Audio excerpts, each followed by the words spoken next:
Olá, pessoal! Sejam bem-vindos à Primecast. Eu sou Gervânia Carvalho e irei apresentar um assunto especial, porém polêmico: a violência contra a mulher.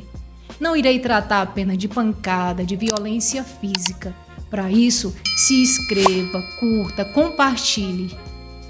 Hoje, nós vamos receber como convidada uma pessoa especial, uma colega de profissão, a doutora Eva Mágila. Seja bem-vinda, doutora. Obrigada. Antes de entrarmos no assunto também, vamos conhecer um pouco da história da doutora Eva. Olá a todos, eu sou Eva Mágila, advogada, formada em pedagogia. Hoje eu estou como controladora geral no município de Guaraciaba do Norte. E estou aqui com a minha colega, doutora Gervânia, para tratarmos desse assunto que é bem interessante e que precisa ser falado diariamente. Doutora, o que é a violência doméstica para a lei? A violência doméstica é qualquer tipo de violência que esteja ali dentro do ambiente familiar. Qualquer tipo de violência que aconteça naquele ambiente, ela pode ser considerada violência doméstica. Então, a violência doméstica é além de agressão física? Muito além. Existem vários outros tipos de violência que acontece e que precisa ser falado diariamente. Nós iremos tratar desses tipos de violência mais na frente, quando a gente comentar sobre cada um. Eva, vamos deixar as formalidades e vamos tratar apenas como Eva, pode ser? Pode sim. Então, Eva, o que é matar por ser mulher? Desde que o feminicídio ele foi tipificado lá dentro do Código Penal, que foi exatamente isso que o legislador quis trazer, né? O crime contra a mulher por razões de gênero. Mata-se somente por ser mulher. Eu fui observar, fui pesquisar e eu vi que em 2025 foram 1.470 mulheres mortas no Brasil. É um número muito grande. Demais. E o que fazer, doutora, para a gente conscientizar essas mulheres para que elas possam buscar ajuda? É exatamente isso, trazer temas, né, que possam ser falados, orientar, trazer um pouco de conhecimento que muitas delas ainda não têm, né? Muitas, o povo dizem que a violência doméstica ela acontece só nas famílias de baixa renda, mas não, ela acontece também nas melhores famílias. Então, nada melhor do que falar desse tema diariamente para que as vítimas tomem coragem para denunciar os agressores. Também comentam, você pode me corrigir se eu estou errada, dizem que são 4 mulheres são mortas em cada hora. Isso é verdade? A gente tem que ter muito cuidado, né? Tem que tratar de dados que sejam realmente relevantes, que sejam verdadeiros. Não seria 4 mulheres por hora, né? Mas sim 4 mulheres diariamente. Então, trazer informação tem que ser verídica, não pode ser apenas falar por falar. Tem que ter uma informação concreta. Verdade. Vamos falar um pouco de Maria da Penha. O que significa Maria da Penha? Maria da Penha foi a mulher que trouxe, né, à tona essa lei no ano de 2006. Maria da Penha ela sofreu 2 tentativas de feminicídio pelo seu companheiro, né? Ela ficou tetraplégica.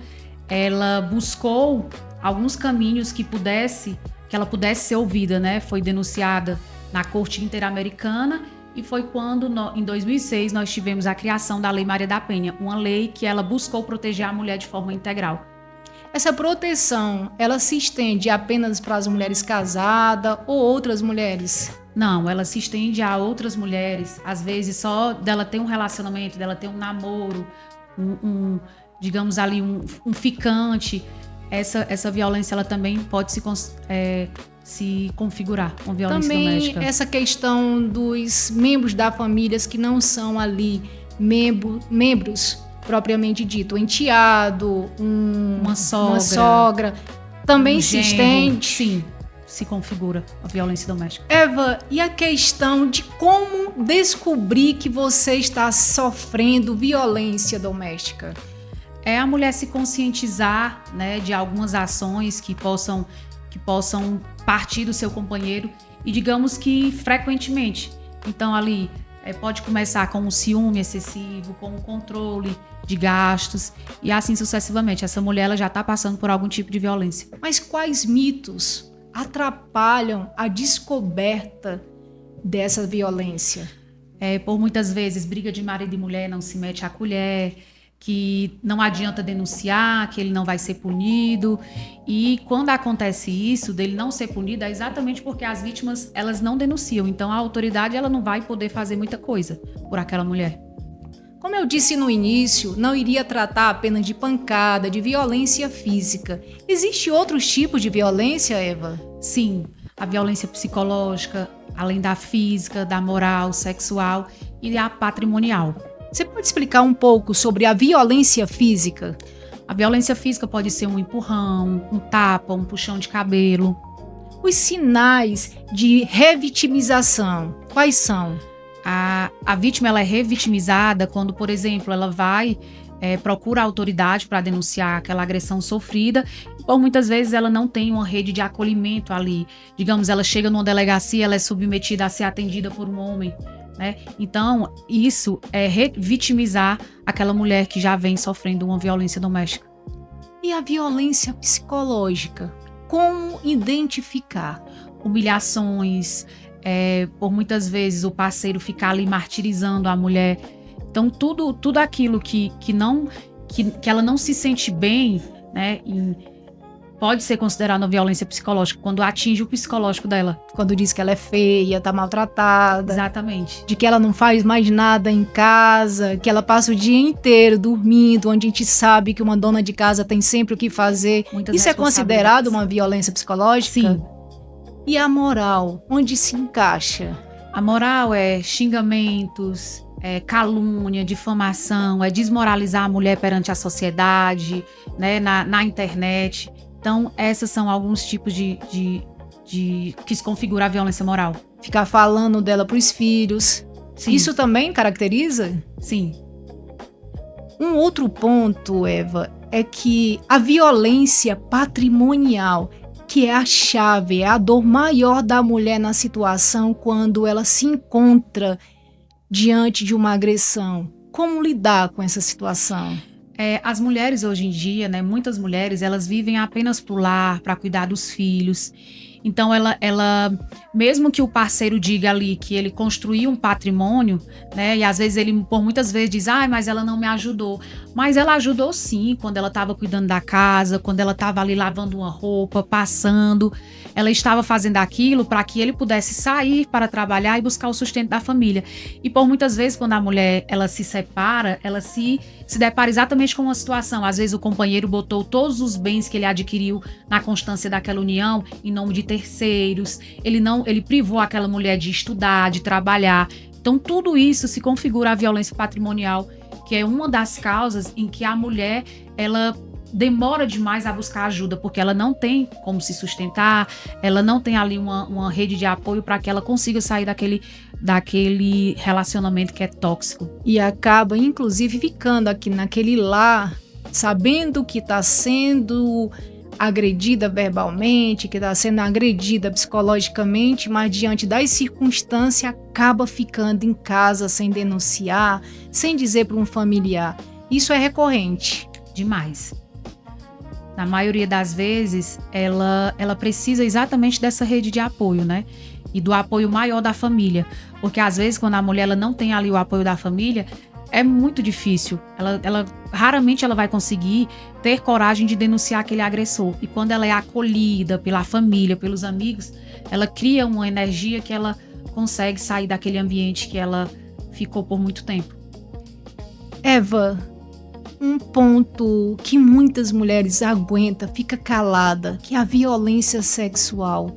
Como dizer para ela que ela está sendo vitimizada, que ela está sendo denunciada verbalmente, internamente, ou seja, ela está sofrendo uma agressão.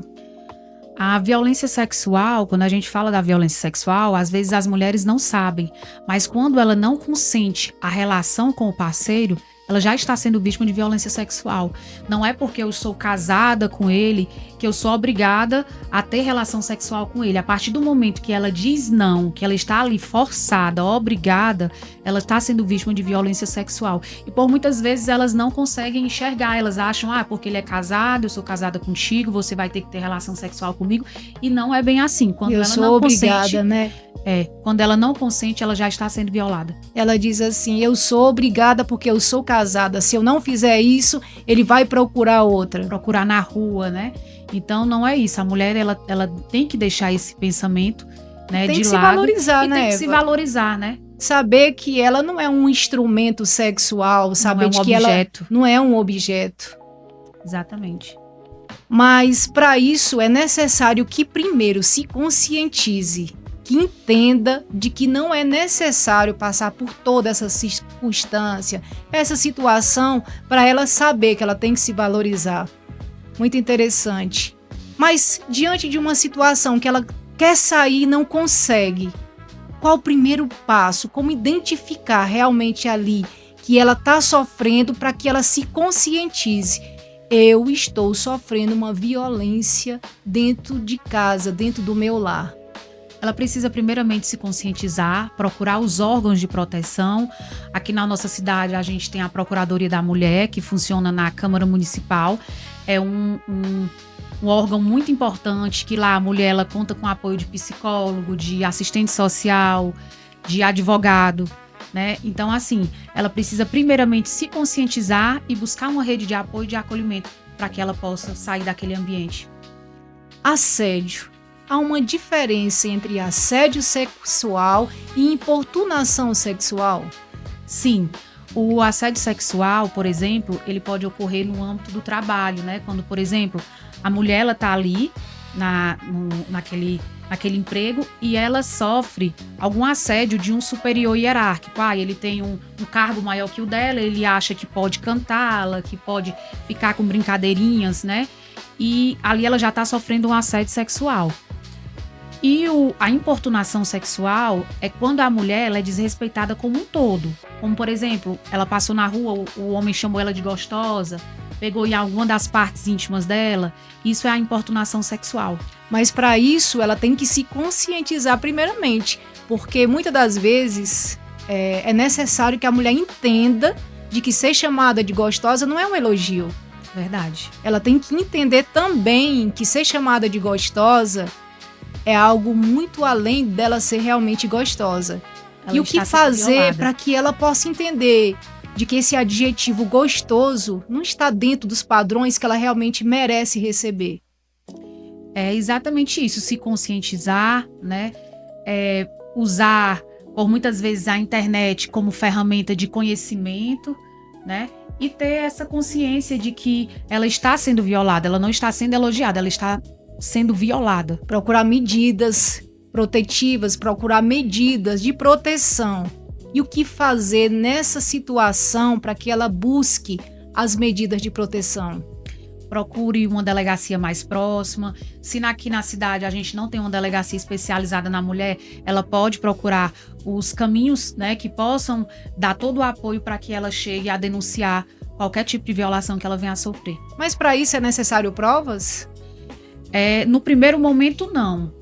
Né? Mas isso não quer dizer que ela não precise de provas para denunciar. E quando a gente fala, né, sobre provas, a gente tem que ter um cuidado muito grande quando se fala que, por muitas vezes, as mulheres, algumas mulheres, não estou aqui generalizando, né, usam dessa pauta da violência doméstica, que é uma pauta muito importante, às vezes para se vingar do companheiro. Então, quando a gente fala de ter provas, a gente tem que ter muito cuidado, cautela, né? Muita cautela para que essa pauta ela não venha a ser banalizada, né? Quando a mulher ela usa para se vingar do companheiro, fazendo ali uma denunciação caluniosa, e que ela pode sim, se for comprovado que ela mentiu naquele depoimento, que ela foi na delegacia dizer que foi agredida sem ser, ela vai ser punida lá conforme o Código Penal, né, de uma denunciação caluniosa. Então a gente tem que ter muito cuidado para que essa pauta ela não seja desrespeitada e não seja usada por mulheres, né, que queiram às vezes só se vingar do parceiro.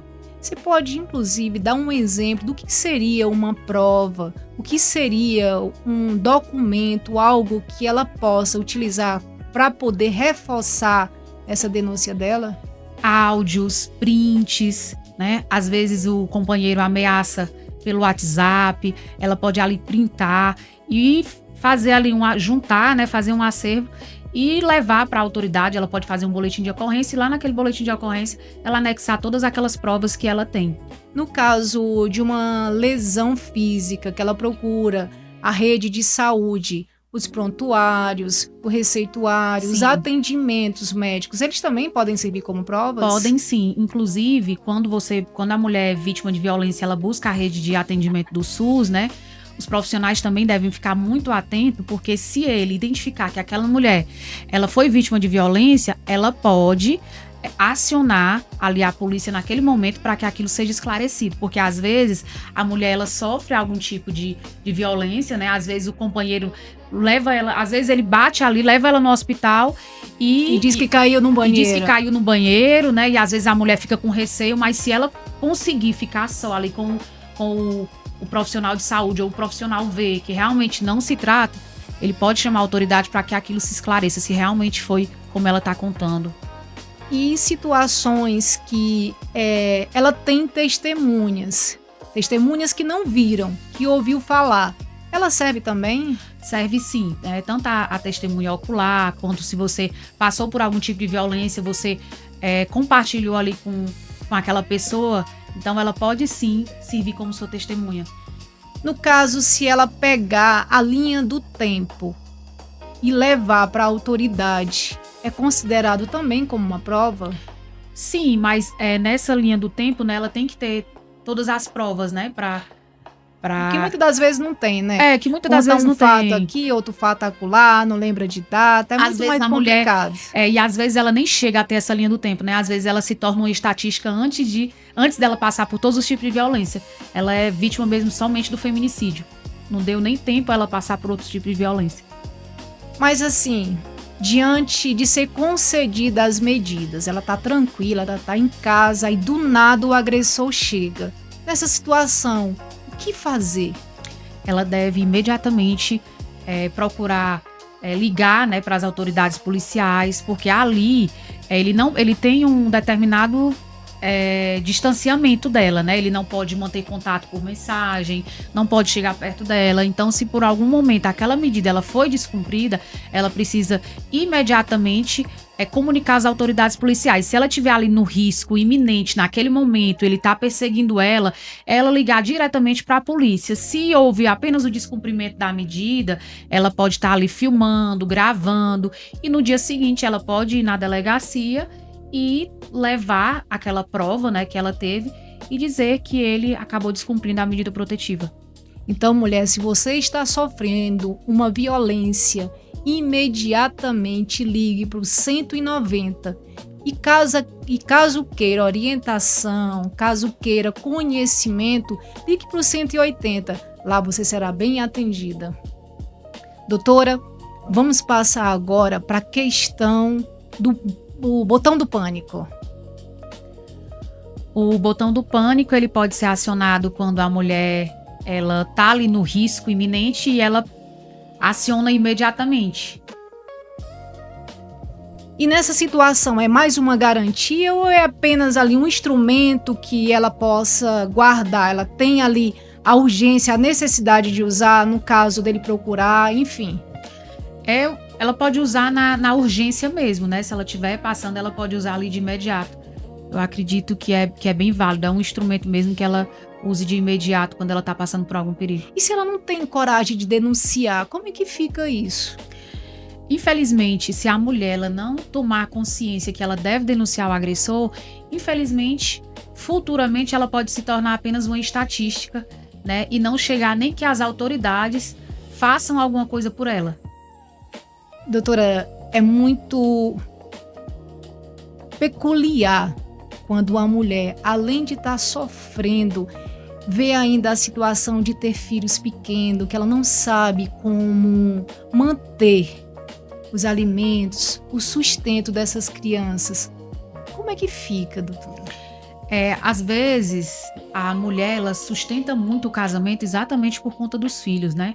Às vezes ela vive para cuidar da casa, os filhos são muito pequenos, e aí ela acha que ela deve ficar naquele casamento exatamente para garantir ali o sustento. Muitas não têm condições, né, de ser inserida no mercado de trabalho e acaba ali ficando, tendo que suportar toda a violência, que suportar todo tipo de violência, todo tipo de humilhação, tendo que aguentar calada, tendo que passar não por ela, mas ali também pelos filhos. Exatamente. E aqui, doutora, quando a gente fala, né, dessa questão de filho, é muito importante a gente mencionar quando a mulher ela passa por algum processo de separação, de divórcio, né? Um ponto muito importante que a gente deve orientar as mulheres é sobre a regulamentação da guarda. Porque o que acontece? Ela está separada ali do companheiro e o companheiro pega a criança no final de semana. Aquela criança não tem uma guarda regulamentada. Então a mãe tem o mesmo direito que o pai. Eu já vi alguns casos acontecer, inclusive tem um caso que eu acompanhei no Acre, que a mãe, ela foi para a maternidade ter o bebê, ela já tinha um filho com esse cara, eles estavam em processo de separação e como ela não tinha uma rede de apoio ali naquela cidade, ela pediu que ele ficasse com a outra filha para ela ir para a maternidade. Então, nesse período que ele ficou com a filha, ele tomou a filha dela, ela não tinha uma guarda regulamentada e acabou que ela perdeu a guarda da filha. Hoje ela não acompanha a criança já está com mais de 3 anos, o processo se arrasta, ela já... eu não sei o que não vi, cheguei a ver esse processo, mas eu acredito que ele alegou que ela tinha abandonado a criança, né, para razões que a justiça determinou que ele ficasse com a guarda. Então, em alguns casos, acontece muito isso, do pai pegar a criança, fugir, a mãe não tinha a guarda regulamentada e ela perder ali totalmente a guarda daquela criança. Então, é muito importante, em algum processo de separação, de fixação de alimentos, vocês não esqueçam de colocar sempre ali a regulamentação de guarda, que é muito importante e é uma segurança maior para a mãe. E uma coisa interessante, eu observando você falar desse caso, eu percebi assim, são 2 dores, né? Uma, você é uma violência doméstica e outra por perder um filho, por exatamente estar sofrendo uma agressão. E a justiça vê isso como? Depende muito, né? Não se sabe o que ele alegou lá dentro do processo. Ele pode muito bem dizer que a mãe abandonou a filha com ele. E aí o judiciário, né, às vezes vê só o lado do pai, mas não vê que aquela mãe ela já vinha sofrendo, né, algum tipo de violência. Então realmente é como você disse, é muito doloroso. E para isso também, muitas das vezes faltou informação para que o judiciário possa dar uma resposta num caso como esse. Provavelmente, mesmo ela sabendo que ela tinha esse direito, mesmo ela sabendo que o que estava acontecendo, ela não conseguiu colher provas. Ela tinha família lá nesse local?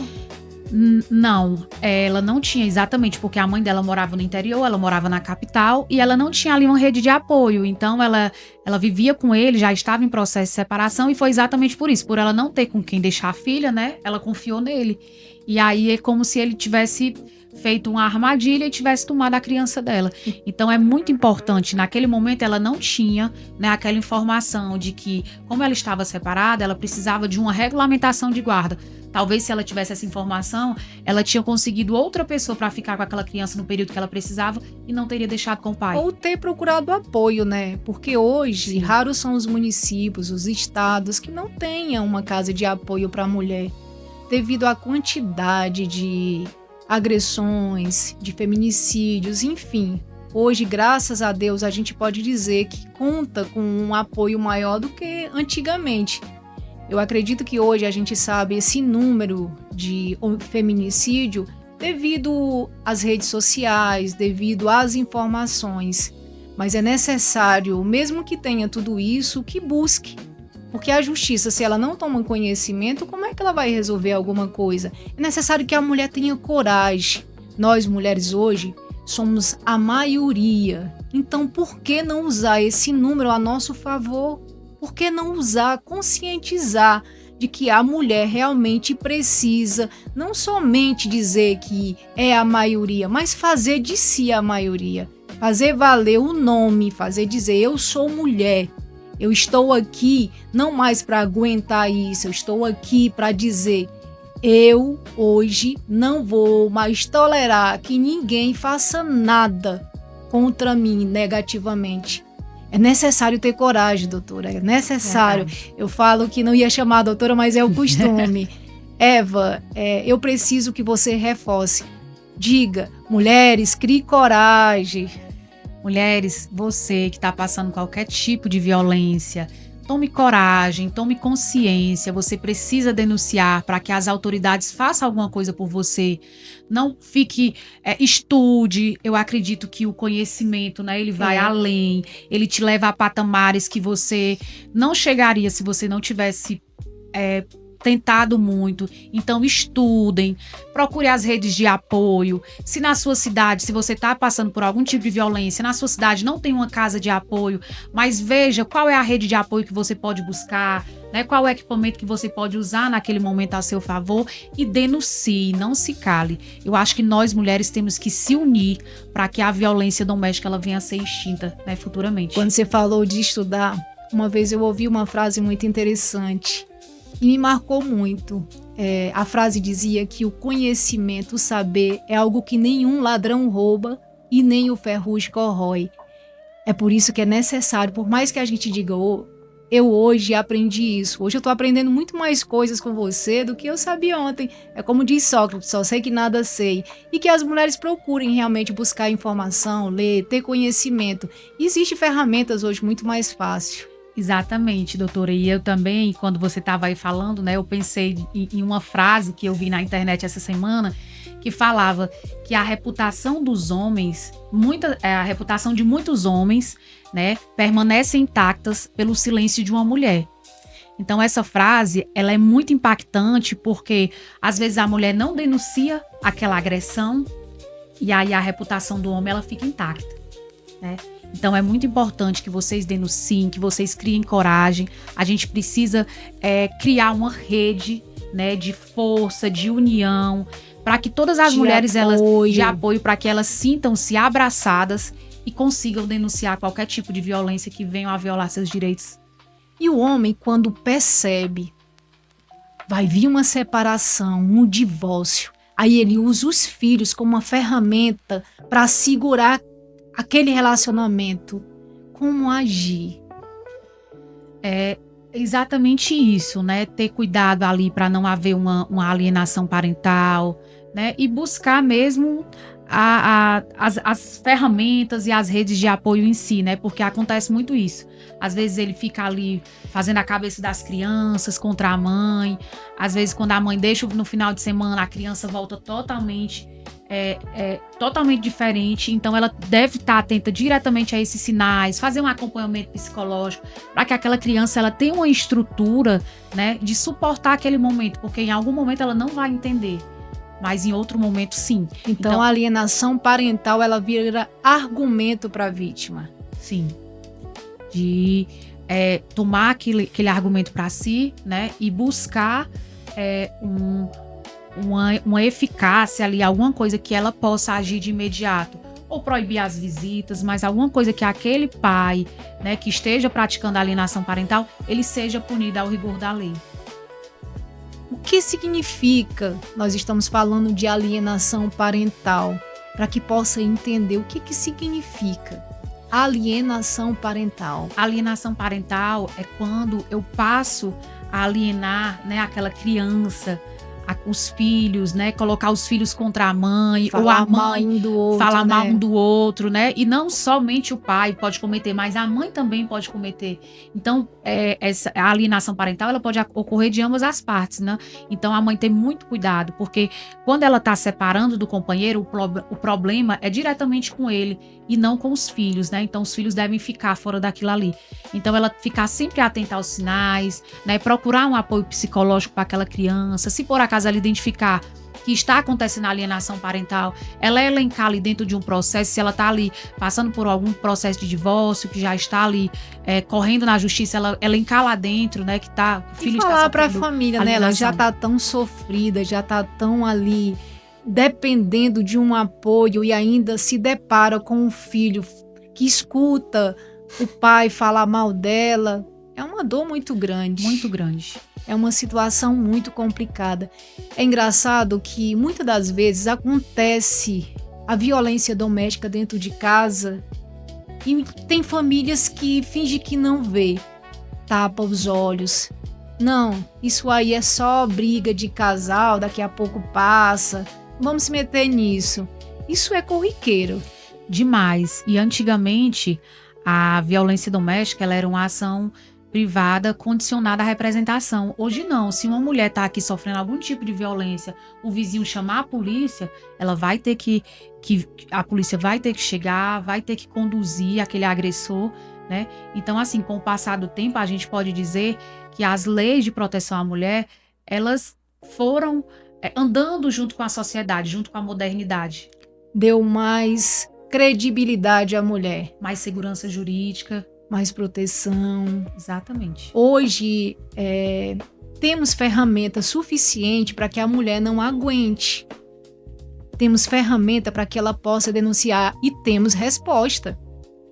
Hoje um agressor bate, um agressor hoje agride verbalmente, mas não fica impune. Exatamente, respostas imediatas, principalmente quando a mulher ela já tem ali uma medida protetiva, né? Ele não pode chegar perto dela, ele não pode manter contato, e quando por algum motivo ele envia uma mensagem, ele já está descumprindo a medida. Então aquilo ali já é caso de prisão, né? Se ela conseguir provar que a medida foi descumprida. Mas assim, quando ele é reincidente, ele descumpre uma vez, aí faz. E como ela faz para denunciar essa reincidência? Ela pode se dirigir à delegacia, né? Prestar um boletim de ocorrência. Ali a autoridade policial vai abrir um inquérito para investigar. E quando eles chegarem ali, ele vai ser denunciado pelo Ministério Público, ele pode sim ser preso, né, por conta daquele descumprimento de medida protetiva. Eu falo muito, né? Eu digo assim, olha, façam tudo, mas não descumpram uma medida protetiva porque é muito sério. Ou então não bata numa mulher. E ainda diz para a mulher, não fique calada. Não fique calada. Vá lá, busque seus direitos. Exatamente. Mas é isso, por esse motivo, Eva, que a gente precisa trazer esses assuntos. A gente precisa estar sempre mostrando que é necessário que a mulher tome conhecimento dos seus direitos, que é necessário que ela tome a iniciativa, ela não fique só em casa aguentando xingamentos, palavrões, porrada, agressões propriamente dita. É necessário que ela tome a iniciativa. Ela tome a iniciativa. A iniciativa maior tem que partir dela. Tem que partir dela. E a família, quando escuta tudo isso, nem se importa. É muito difícil, né? Quando as vítimas elas não têm ali o apoio da família. Porque quando não tem o apoio na família, ou ela pode buscar o apoio de um amigo, né? Um apoio na rua, pedir ajuda. Mas é muito triste quando a mulher ela não tem ali o apoio da família. Já tá sofrendo do marido, e não tem família não dá apoio. É muito difícil. Muito difícil. Só sendo mulher numa situação dessa para saber o que é que ela passa. Eva, tem também a questão da violência moral, que a gente já falou, mas vamos falar dela no trabalho. A violência moral pode ser xingamentos, né? Calúnia, difamação. Quando a mulher no trabalho ela é exposta, né? Em alguma forma que ela venha a ser exposta, ela venha a sofrer alguma calúnia, alguma difamação dentro do trabalho, isso é uma violência moral. Mas assim, ela tá com medo de perder o trabalho. Ah não, meu chefe hoje passou a mão nas minhas pernas, foi só isso. Isso tudo foi só isso, mas é com medo de perder o trabalho. Quais são os direitos que ela pode buscar nessa situação? Ela pode juntar provas, né? E ela mesma pode pedir a demissão, né, daquele trabalho e reverter a justa causa para o empregador. Então ela não vai se prejudicar. Ela não vai se prejudicar. ela pode pedir, né? Pedir para sair, mas ela vai ter ali todos os direitos dela garantidos se ela conseguir provar que ela vinha sofrendo algum assédio moral, algum assédio sexual dentro do ambiente de trabalho. Então, o único prejuízo que ela tem é ficar aguentando escalada. Exatamente. Então, assim, mulheres, denuncie, viu? Porque mesmo dizendo que você é bonitinha, passando a mão nas suas pernas, isso não é legal, não. Você é bonitinha, mas tem que ser um bonitinho, um adjetivo de acordo com a sua postura, com o seu padrão. Você aceite, né? Porque a partir do momento que você se sente incomodada com aquele elogio ou com aquela passada de mão nas pernas, então ali você já não está consentindo, você já não está se sentindo bem e você precisa falar. Tem que denunciar. Tem que denunciar. O Ministério Público, como agir diante de imediato? Chegou uma denúncia para o Ministério Público. O que fazer para chegar até ele? Porque muitas das vezes as pessoas procuram a delegacia, fica com medo, mas ao mesmo tempo assim, vai de porta em porta, ela encontra uma brecha no Ministério Público. Ela vai ter apoio logo de imediato? Sim. Ela precisa procurar os órgãos para que ele se movimente, porque a partir do momento... E um dos órgãos é o Ministério Público. Um dos órgãos é o do Ministério Público, porque a partir do momento que ele recebe aquela denúncia, ele não pode ficar inerte, né? Porque ali tem uma vida, tem alguém que está precisando de ajuda e ele tem que agir de imediato. Tanto na delegacia, quanto no Ministério Público, todas as autoridades, até mesmo a Procuradoria da Mulher, quando ela recebe uma denúncia de que uma mulher está sendo violada, ela precisa ali se levantar e dar todo o apoio àquela vítima que está passando por um momento difícil. E a sociedade? Ela tem que se calar? A sociedade, ela tem que orientar, né? Ela tem que acolher, porque eu acho que quando essas mulheres elas se sentem acolhidas, elas se encorajam muito mais para denunciar o agressor. A sociedade, então, ela tem que caminhar junto. Família, sociedade, autoridades, poder público. Sim, como forma de uma união no contexto geral. Então, mulheres, sabe que você tem uma rede de apoio muito grande. Denuncie. Eu estou sempre batendo aqui, vou e volto no denuncie, mas é porque é necessário. Muitas pessoas, muitas mulheres, elas enfrentam essa situação, mas tem medo. Ela acha que, não, eu vou ter que suportar isso, porque é meus filhos, é meu casamento, é minha família. É meu trabalho. É meu trabalho, é a família que eu constituí. Porque não se valoriza, porque pode constituir um novo trabalho, uma nova família. O que ela não pode é ficar suportando. O que ela não pode é ficar aguentando aquilo como se fosse um nada, como se ela não existisse, fosse um objeto. Antigamente, se falava-se que o homem chegava em casa, quando já sabia que estava na porta, já tinha que estar com comida pronta, casa limpa, roupa lavada. Era uma verdadeira doméstica de graça. Exatamente. E hoje sabe que nem é mais isso. Não é mais isso. Mas elas permitem de certa forma. Em alguns momentos ainda permitem sim. Em alguns momentos. Isso não é regra, hoje é uma exceção. Hoje é uma exceção. Então, por isso que a gente tem que estar sempre ali, ó. Não baixe sua cabeça. Não engula coisas como se fosse... eu tenho que passar por isso. Vamos lá, denuncie, tenha coragem. Vá lá, mostre o agressor, mesmo que seja o pai dos seus filhos. Se ele o respeitasse, se ele quisesse manter uma família, se ele quisesse manter um lar, não precisaria disso. É necessário, inclusive, diálogo, união, paciência. Se tem seus problemas na rua, que deixe lá, não traga pra dentro do lar, não. Verdade. E a mulher, doutora, ela tem que se conscientizar que o lugar da mulher é onde ela deve estar. Ela pode chegar em qualquer lugar. Não é só ali dentro de casa, lavando roupa, né? Mas o lugar da mulher é onde ela quiser. Doutora, foi um papo maravilhoso. Seja sempre bem-vinda. Eu tenho certeza que com as informações que foi trazida, foi tirado dúvidas, foi colocado na cabeça dessas mulheres informações que vai ajudá-las. E aqueles que estão nos ouvindo, quero dizer que conhecimento, que informação é a nossa maior ferramenta de defesa. Portanto, nos siga, compartilhe, faça com que essa informação passe para o maior número de seguidores das redes sociais. Muito obrigada.